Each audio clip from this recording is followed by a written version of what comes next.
예, 오늘 이 본문 이 12절 말씀은요.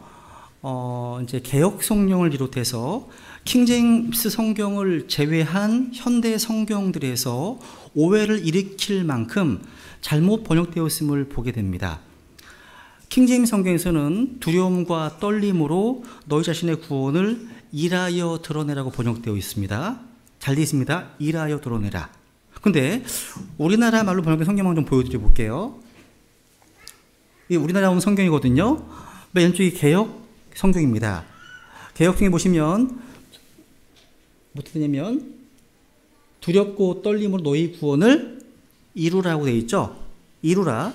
그리고 옆에 있는 이제 캐톨릭 공동 번역입니다. 보시면 더욱 순종하여 두렵고 떨리는 마음으로 여러분 자신의 구원을 위해서 힘쓰십시오. 그리고 우리말 성경입니다. 두렵고 떨리는 마음으로 여러분의 구원을 이루십시오. 이렇게 되어 있습니다. 그러니까 무슨 얘기냐면 이런 잘못된 성경에서는요, 구원을 우리가 이루어야 하는 것으로, 우리가 힘써야 되는 것으로, 우리가 애써야 되는 것으로 번역되어 있다는 거예요. 즉 구원이 예수 그리스도의 십자가로 말미암아 단번에 완성된 사역이고 선물이 아니라 점진적인 과정이고 행위로 만들어 버렸다는 겁니다. 근데 구원은 우리가 일을 내서 이루는 것이 아닙니다. 주님께서 친히 다 이루신 것입니다. 구원은 우리가 이루는 것이 아니라 우리 구주 예수 그리스도께서 갈보리 십자가에서 모두 완성하신 것을 근거로 값없이 받는 겁니다. 그렇기 때문에 이 말씀은요, 우리의 노력으로 구원을 얻을 수 없다는 말씀입니다. 이 말씀은 우리가 믿음을 통해서 하나님의 은혜로 받은 구원이라면 그 구원을 우리의 삶 속에서 드러내라는 겁니다.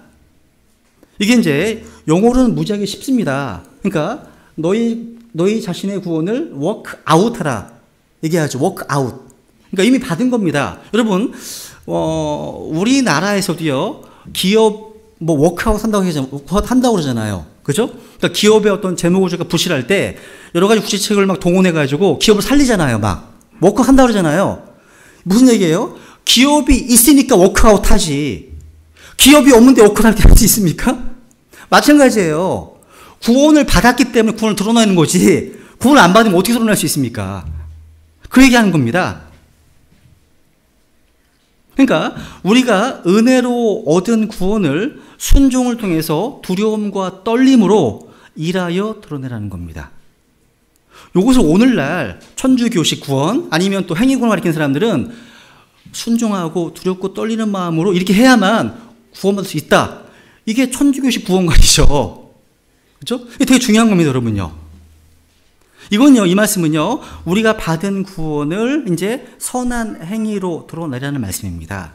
이건 변화에 대한 말씀이고 영적 성숙에 대한 말씀입니다.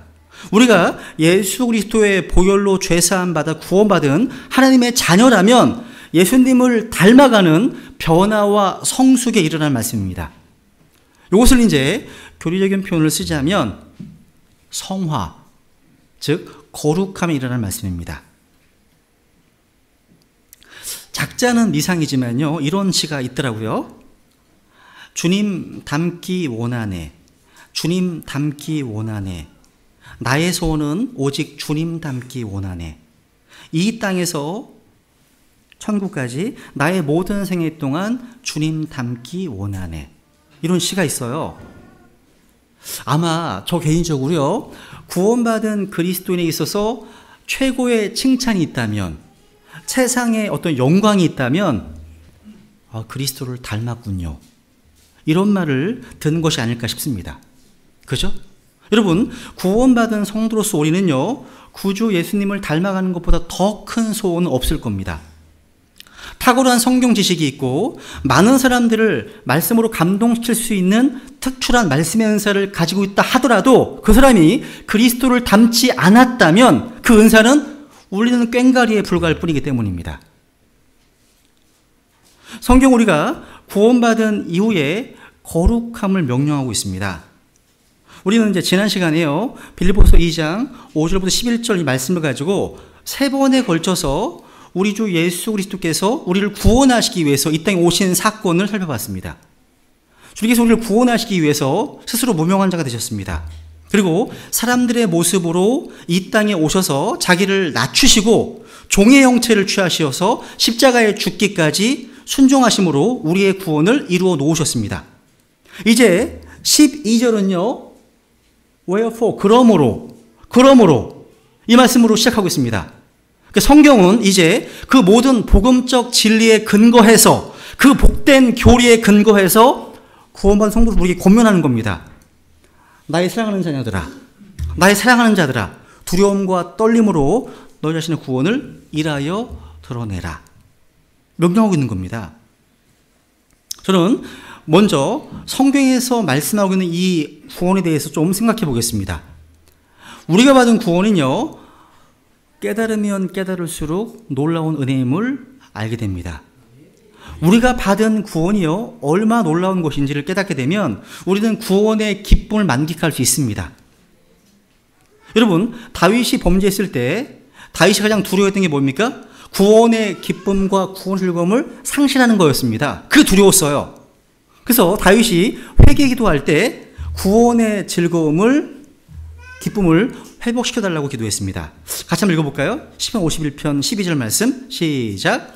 주의 구원의 기쁨을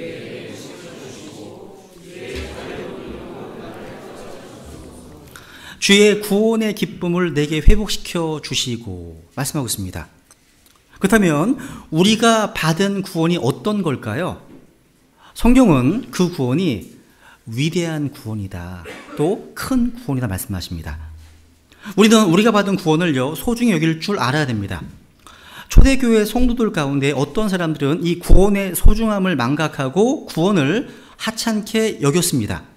하나님은 이 구원을 소홀히 여기고 또 하찮게 여긴 사람들을 책망하셨습니다. 그래서 히브리서 2장 3절에 보시면 우리가 이렇게 큰 구원을 소홀히 여기면 어찌 피할 수 있으리요. 이렇게 큰 구원, 위대한 구원이죠, 그죠? 이게 작은 구원이 아니에요. 일시적인 구원이 아니라 영원한 구원입니다.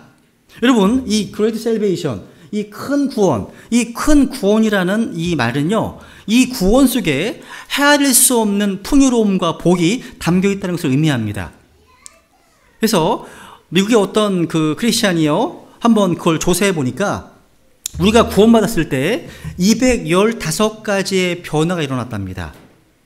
여러분이 느끼지 못하든 간에 하나님의 말씀을 근거로 해서 우리가 구원받는 순간 215가지의 놀라운 축복이 우리에게 또 이루어졌다는 겁니다.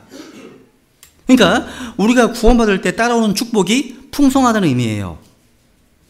여러분, 땅속에 감자 줄기를 뽑으면 감자가 넝쿨째 따라오는 것과 같습니다.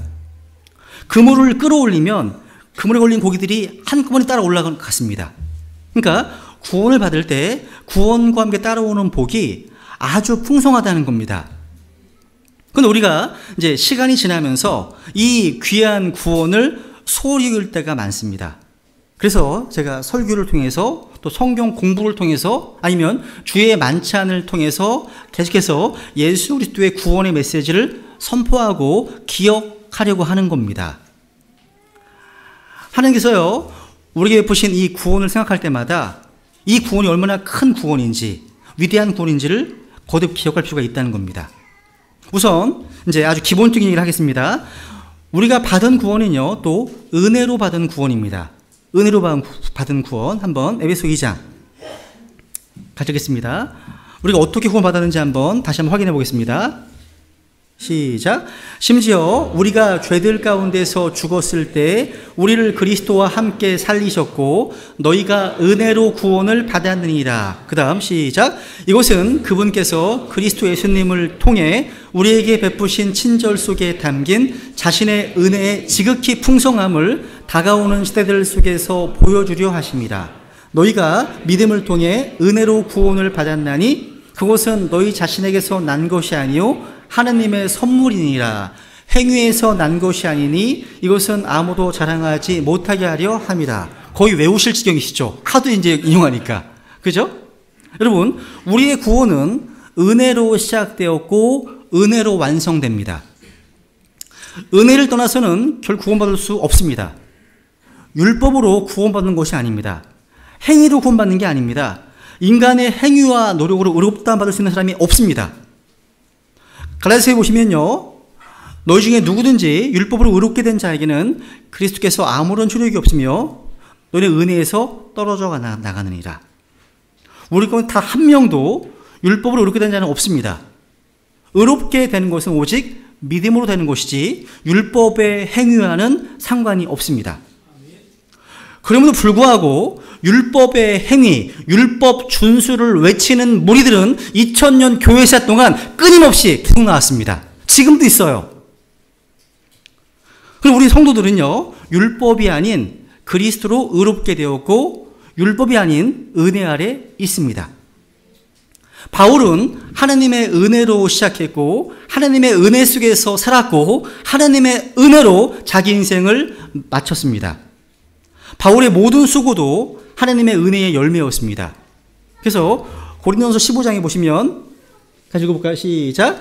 하나님의 은혜로 내가 지금의 내가 되었으니 내게 베푸신 그분의 은혜가 헛되지 아니하여 내가 그들 모두보다 더 많이 수고하였으나 내가 아니요 오직 나와 함께 하신 하나님의 은혜로다. 여러분, 우리가 현재 주의할 것이 하나 있어요. 이 하나님의 귀한 은혜를 남용하는 겁니다. 남용하는 것.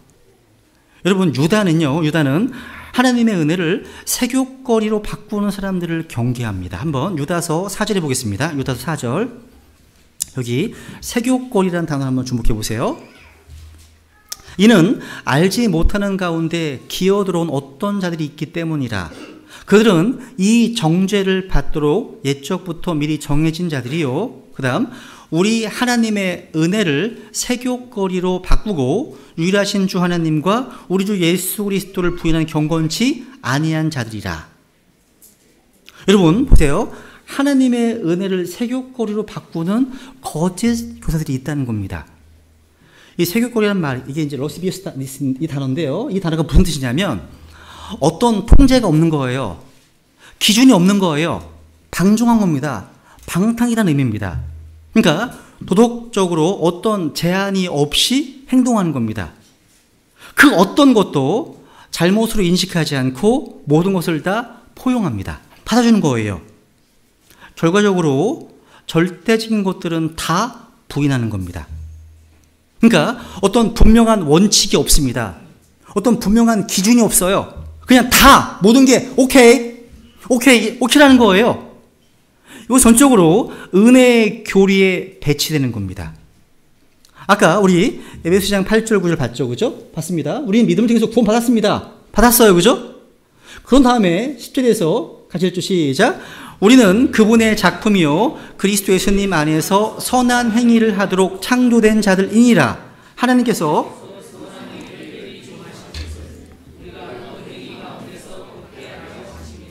우리는 10절로 넘어가야 돼요. 그죠? 이 10절 말씀 우리를 구원하신 목적을 말해주고 있습니다. 주님께서는 우리를 단순히 지옥에서 건져주시기 위해서가 아니에요.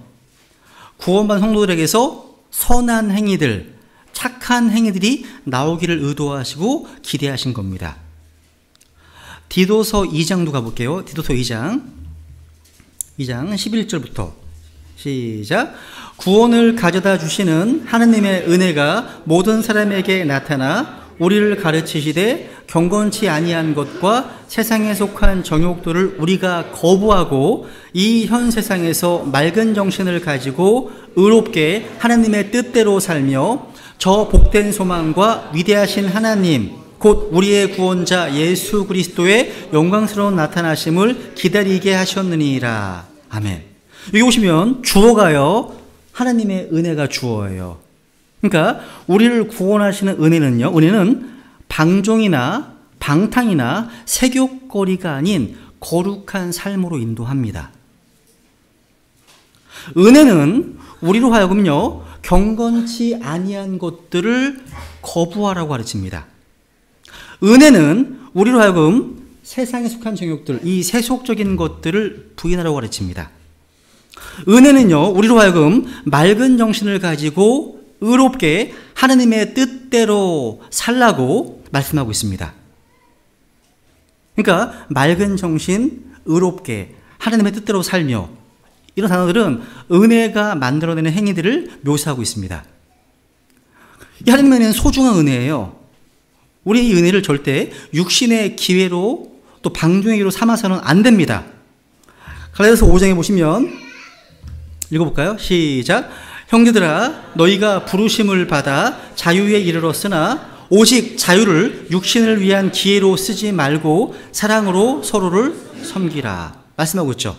그러니까 주님 주신 자유를 육신의 기회, 육신의 어떤 정욕을 채울 기회로 삼지 말라고 명령하신 겁니다. 이 내용을 베드로전서 2장 16절에 보시면 이렇게 말씀하십니다. 너희가 자유로우나 너희의 자유를 악을 덮는 도구로 쓰지 말고 오직 하나님의 형들로서 행하라 명령하고 있습니다. 그러니까 구원받은 그리스도인의 자유는 방종이나 쾌락이나 육신을 위한 게 아니에요.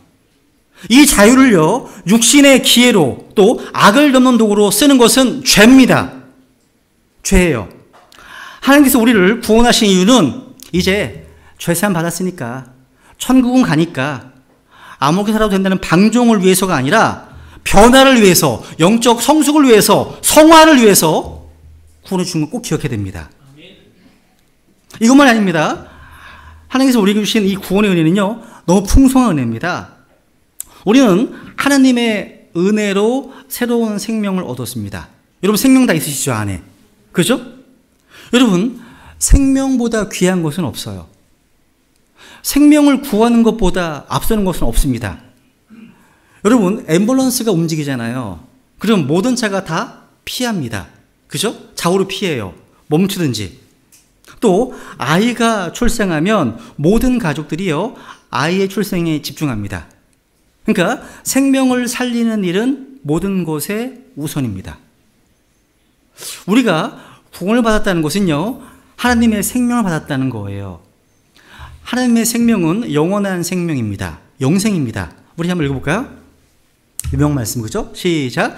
하나님께서 세상을 이처럼 사랑하사 자신의 독생자를 주셨으니 이것은 누구든지 그를 믿는 자는 멸망하지 않고 영존하는 생명을 얻게 하려 하심이라. 정말 놀라운 말씀 아닙니까? 만일 십자가에 달려서 우리의 죄를 자신의 피로 대속하신 예수님을 알고 그분을 자신의 구원자로 받아들인 적이 없는 사람은 그 사람이 무슨 일을 했건 얼마나 오래 교회 다녔건 상관없이 구원받은 게 아니에요. 구원받은 게 아닙니다. 구원받기 위해서 해야 될 일은 뭡니까? 회개하고 주 예수 그리스도를 믿는 것밖에 없습니다.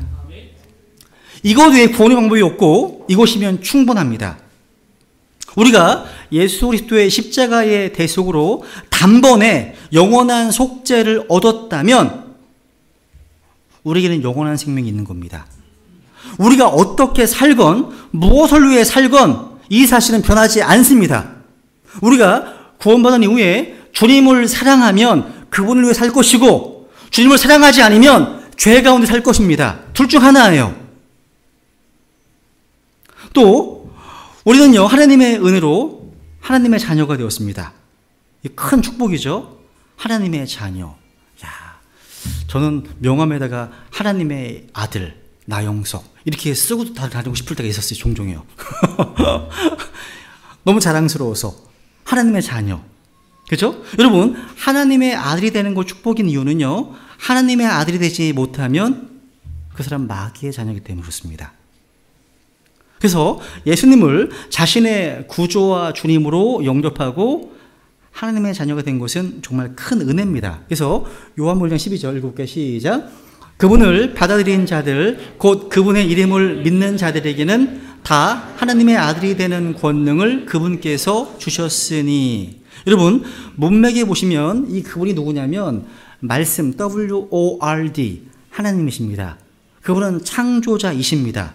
무슨 얘기냐면 예수 그리스도를 받아들이는 자, 즉 자신의 구원자요 주님이요 창조주이시요 하나님의 아들이시요 말씀이신 분, 그분으로 받아들이는 자들에게는 예외 없이 다 하나님의 아들이 되는 권능을 주십니다.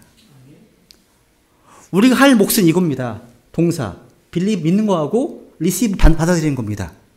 그럼 하나님께서 become 하나님 아들이 되게 하시는 겁니다. 그죠? 또 우리는요, 하나님의 은혜로 죄 사함을 받았습니다. 여러분, 저주, 심판, 형벌 다 죄로 말미암는데 우리가 회개하고 주 예수 그리스도를 믿는 순간 하나님께서 우리를 죄로부터 구원하셨습니다. 죄값이 모두 온전하게 지불되었다면 더 이상 심판도 없고 더 이상 저주도 없고 더 이상 정죄도 없습니다. 그래서 에베소 1장 7절 시작. 그 사랑하시는 자 안에서 우리가 그분의 풍성한 은혜를 따라 그분의 피를 통해 구속 곧 죄들의 용서를 받았도다. 구속 곧 죄들의 용서. 그러니까 구속이란 말은요, 죄의 용서뿐 아니라 완전한 제거입니다. 즉 값을 치르고 사신 거예요. 구속의 값은 뭡니까? 그분의 피를 통해서입니다. 구속의 값은 예수 그리스도의 피입니다. 주님께서 자신의 피를 통해서 우리를 구속하셨습니다. 그래서 골로새 1장 14절에 보시면 그분 안에서 우리가 그분의 피를 통해 구속 곧 죄들의 용서를 받았도다. 그분의 피를 통해 킹제임스 성경에서만 기록되어 있습니다. 그 말씀은요, 여러분, 예수님의 피가 없는 죄 사면 예수님의 피가 없는 구속이란 없습니다. 없어요. 그렇습니다. 이렇게 우리가 받은 구원은요, 정말 큰 구원입니다. 바울은요, 우리가 받은 구원이 은혜로 주어졌다 이렇게 강조합니다. 그리고 은혜로 시작되는 이 구원이 점점 더 완성되어 가고 있음을 가르쳐 줍니다. 마치 한 생명이 태어나서 자라는 것과 같습니다. 생명이 태어나는 것은 너무나 놀라운 일이고 기쁨입니다. 근데 생명이 안 자라지 않으면 얼마나 안타깝겠습니까? 그죠? 생명이 태어난 것도 기쁘지만요, 그 생명이 점점 자라는 것도 이게 더 큰 기쁨이에요. 그죠? 여러분, 아이를 낳아 키우신 분들은 아실 겁니다. 어린 아이가 태어난 후에 얼마나 성장했는지 바라보는 것은 부모의 큰 기쁨입니다. 제가 이제 새 아이를 이제 키워보니까 아이들이 성장하는 것을 바라보는 것이 정말 큰 기쁨이 되었습니다. 처음에는 잘 움직이지 않던 아이가 어느 날 혼자서 몸을 뒤집었어요. 뒤집었습니다. 그리고 막 기어다닙니다. 그리고 소파를 붙잡고 일어섭니다. 그러면서 한 걸음 한 걸음 걸음마를 띱니다. 그때 부모의 마음에는 큰 기쁨이 넘칩니다. 그리고 돌이 지나고 이제 말을 배우기 시작합니다. 어느 날 이 아이가 엄마, 아빠 이런 말을 하면 자녀를 키우는 부모의 기쁨은 더해갑니다. 나중에 성장해서 엄마, 아빠의 마음을 이해해 줄 때, 또 부모와 떨어져서 혼자 공부하는 모습을 볼 때 대견하게 그지 없습니다. 여러분, 생명은 성장을 향한 강한 욕구를 갖고 태어나요.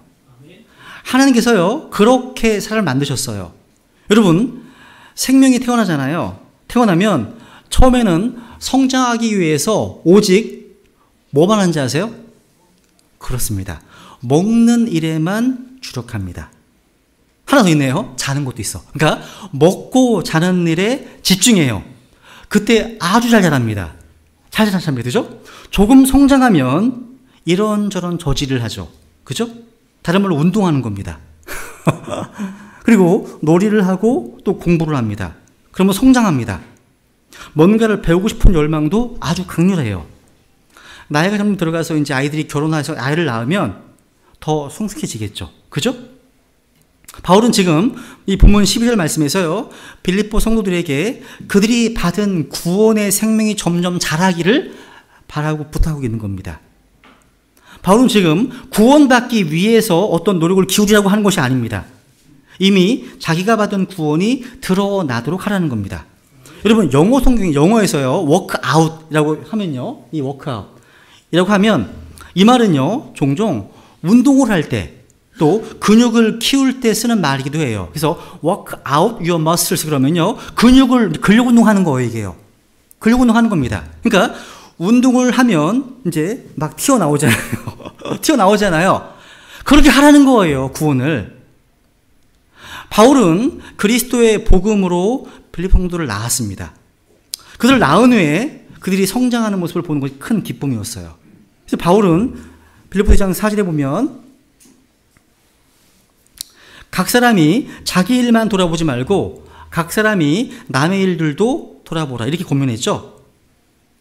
바울은 빌립보 성도들이 영적으로 성장하고 그렇게 행동하도록 권면했습니다. 왜? 큰 기쁨이거든요. 12절을 다시 보세요. 다시 12절. 다시 읽어보세요. 다시 시작. 그러므로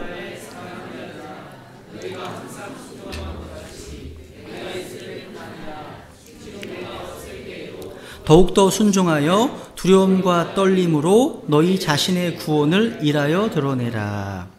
여러분, 너희가 항상 순종한 것 같이, 그죠? 여러분, 그리스도인의 삶은 마땅히 하나님께 순종하는 생활이어야 합니다.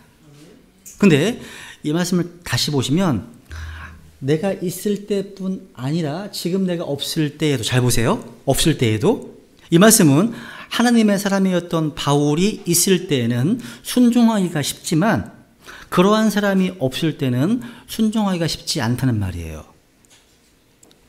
근데 바울은 내가 없을 때에도 더욱더 순종해야 한다고 말합니다.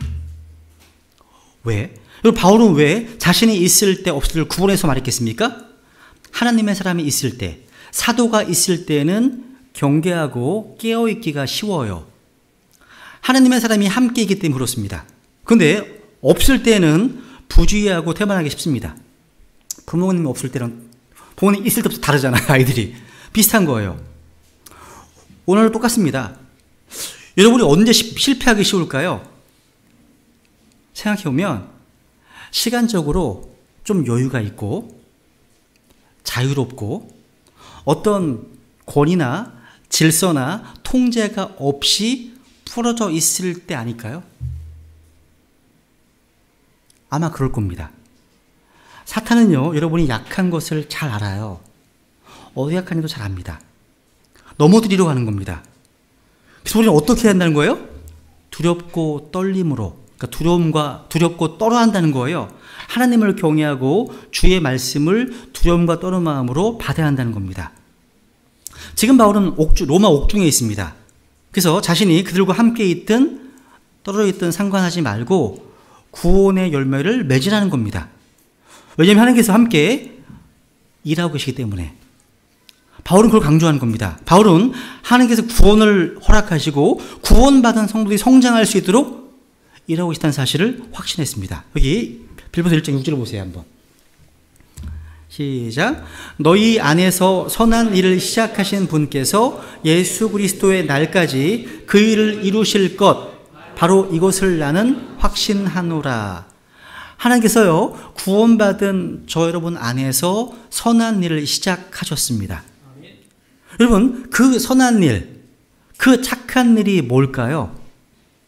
성도들이요, 성화에 이르는 겁니다. 다른 말로 예수님의 형상을 담는 것, 예수님의 장성불령에 이르는 것, 그겁니다. 그것을 바울은 구원을 일하여 드러내라, 이렇게 말씀하고 있는 겁니다. 그래서 여러분, 구원은 정말 놀라운 어떤 패키지입니다. 그러니까 구원의 패키지 속에는요, 너무나 아름다운 선물이 들어있어요. 여러분, 어떤 곳에서는요, 구원은 죄사함이야 얘기하잖아요. 구원은 죄사함 그 이상입니다. 구원의 교리 가운데는요, 죄사함만 있는 게 아니에요. 여러 가지 각종 복된 교리들이 다 빛나고 있습니다. 이 큰 구원인 겁니다. 구원의 패키지예요. 이것을 삼중 구원이라고 표현합니다. 삼중 구원, 이런 말을 씁니다. 구원의 시제가요, 과거와 현재와 미래로 또 언급되어 있습니다. 이렇게 얘기할 수 있습니다. 이게 구원의 세 가지 시제거든요. 과거 시제는요, 우리는 죄의 형벌로부터 구원받았습니다. 구원받았어요? 할 때 이 말하는 거예요. 칭의. 이게 전부가 아니에요. 성경은요, 현재 우리를 반대하고 대적하는 세상과 사탄과 육신과 싸워야 되잖아요. 두 번째가 있습니다. 죄의 권능으로부터의 구원이 있어요. 이것을 교리적으로 성화라고 하면 성화라고 합니다. 그리고 나중에 주님 오시는 그날 죄 그 자체로부터, 죄의 존재 자체로부터 구원받습니다. 이걸 이제 주신학에서는 영화라고 합니다. 영화. 한번 따라해볼까요? 칭의, 성화, 영화. 한번 볼게요. 첫 번째 칭의의 단계. 이건 믿음으로 의롭다 하심을 얻는 거예요. 우리가 아직 죄인이었을 때 누군가의 인도로 복음을 듣게 되었고, 그래서 회개하고 예수 그리스도를 믿는 순간 우리는 믿음으로 의롭다 하심을 얻게 됩니다. 그죠? 이게 칭의의 단계예요. 어렵지 않습니다. 그죠? 성경은 의인은 없나니 하나 없다고 말씀하십니다. 어떻게 의인이 될 수 있습니까? 바로 예수 그리스도를 믿을 때 가는 거예요. 믿을 때. 믿음으로 되는 거죠. 그죠? 하나님 우리가 예수님 믿을 때 의롭다고 선언해 주십니다. 예수님의 그 의를 우리에게 전가시켜 주시는 거죠. 두 번째 단계는 성화의 단계. 구원의 첫 번째 단계를 칭의라고 한다면요, 두 번째 단계는 성화입니다. 성화는 거룩함에 이르는 거예요. 이것이 바로 오늘 본문에 얘기하는 너희의 구원을 일하여 드러내라, 이 말씀과 연결되어 있어요. 이 성화의 단계는요, 하나님께서 하시는 일과 우리가 하는 일이 같이 필요해요. 같이 필요합니다. 이때 필요한 게 뭐냐면 두려움과 떨림, 순종인 거예요. 순종. 그래서 보시면, 그러므로 사랑하는 자들아 너희가 항상 순종한 것 같이 내가 있을 때뿐 아니라 지금 내가 없을 때에도 더욱더 순종하여 두려움과 떨림으로 너희 자신의 구원을 일하여 드러내라. 여러분, 여기 너희가 항상 순종한 것 같이 또 더욱더 순종하여 말씀하고 있죠? 빌립보 성도들은 복음에 순종했고 믿음에 순종했습니다. 여러분, 믿는 자는 순종하는 자입니다. 믿음과 순종은 결코 분리될 수 없습니다. 믿기는 하지만 순종하지 않는다면 이거 마치 혼은 있는데 몸이 없는 사람과 같습니다. 야고보서가 얘기했죠. 그죠? 그래서 여러분, 우리가 성화에 이르려면 이 순종이 필요합니다. 하나님의 말씀에 순종할 때 우리는 점점 더 거룩함에 이르게 됩니다. 순종은 말씀에 대해서 올바르게 반응하는 겁니다. 그리고 성화에 이르려면 두려움과 떨림이 필요합니다. 하나님을 두려워하고 경외할 때 우리는 성화에 이르게 됩니다. 주님을 두려워하고 주의 말씀에 떠는 것은 이상한 일이 아닙니다. 우리는 세상이나 죄나 육신이나 사람은 두려워할 필요가 없지만 주님을 두려워해야 합니다.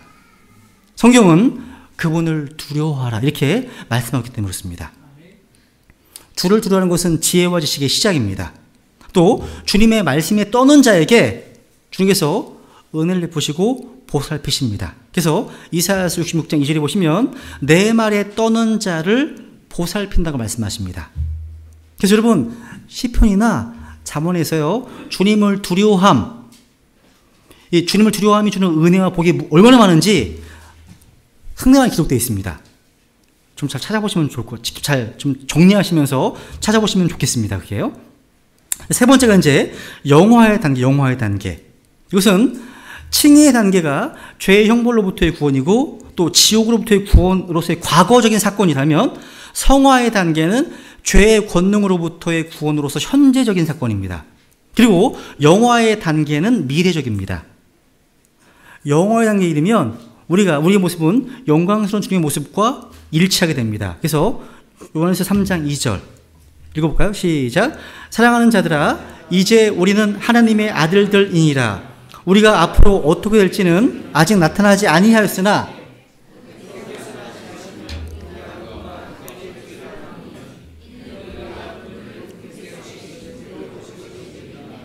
아멘. 그분께서 나타나시면 우리가 그분과 같게 됩니다. 그죠? 이 내기를 빌립보에서는 우리의 천한 몸을 변화시켜서 자신의 영광스러운 몸과 같게 만드신다 말씀하십니다. 이게 미래에 주님 다시 오시는 그날 이루어질 복된 소망이고 영광스러운 소망인 겁니다. 우리는 지금 이제 칭의 단계를 거쳐서 영화의 단계에 이를 겁니다. 우리는 그 사이에 살고 있는 거예요. 이 성화의 과정에서 아주 중요한 역할을 하시는 분이 바로 하나님이십니다.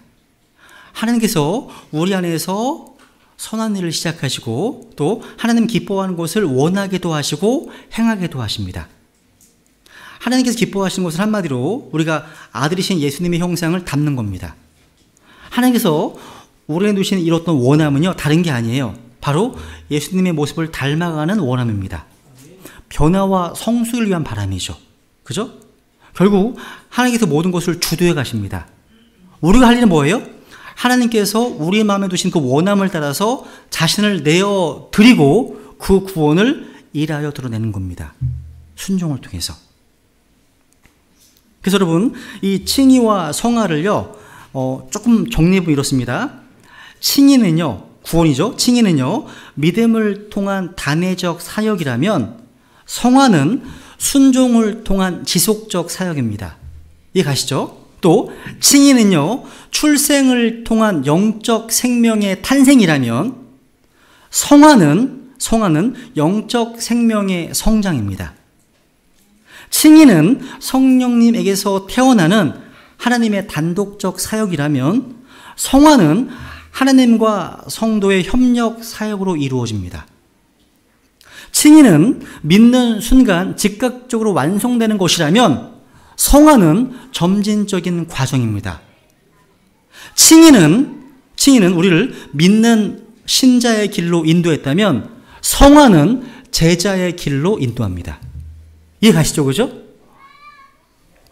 그렇다면 구원받은 우리는 자신을 거룩히 구별해야 됩니다.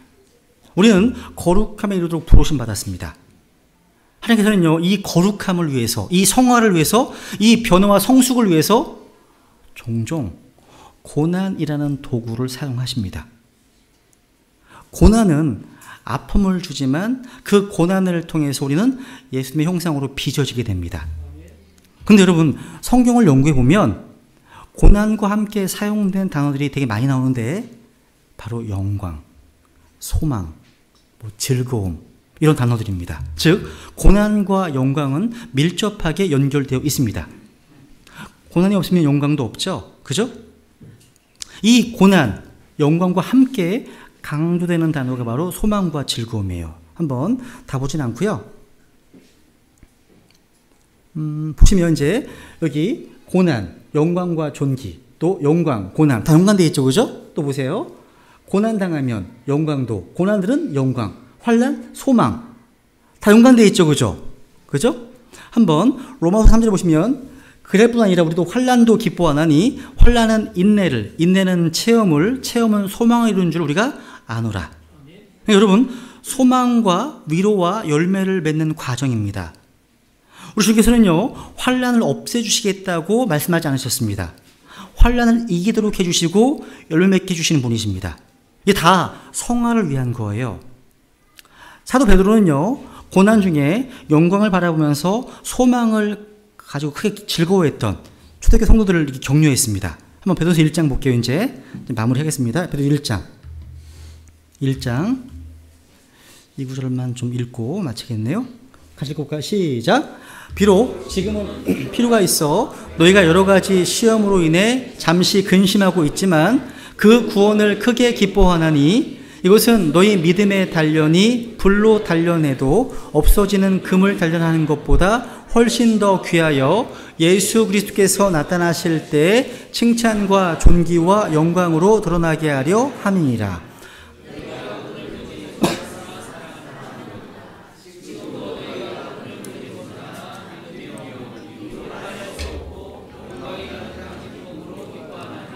이는 너희가 너희 믿음의 결말 곧 너희의 혼의 구원을 받았기 때문이라. 아멘.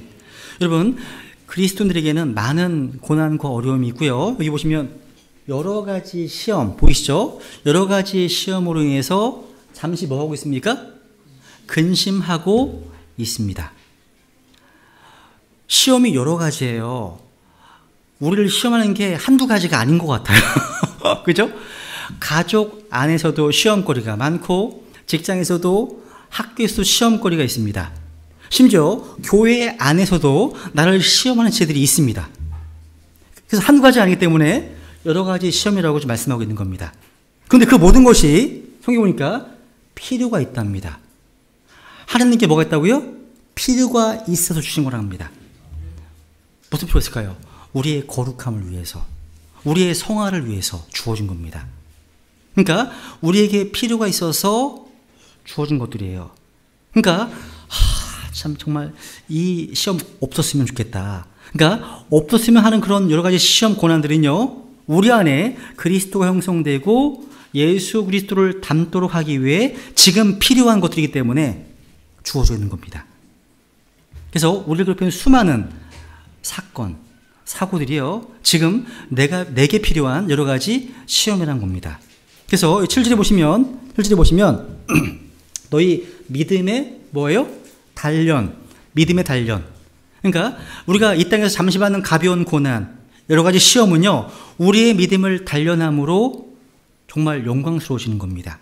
그래서 단련된 믿음은요, 주님 다시 오시는 그날 칭찬과 존귀와 영광으로 드러날 것이기 때문입니다. 이 땅에서 여러 가지 시험과 고난을 통해서 단련된 성도는 주님 오시는 그날 칭찬과 존귀와 영광으로 드러납니다. 주님은 이를 위해서 우리에게 고난과 여러 가지 시험을 주시는 것입니다. 오늘 말씀 한번 정리해 보겠습니다. 한번 잠깐 기도하겠습니다.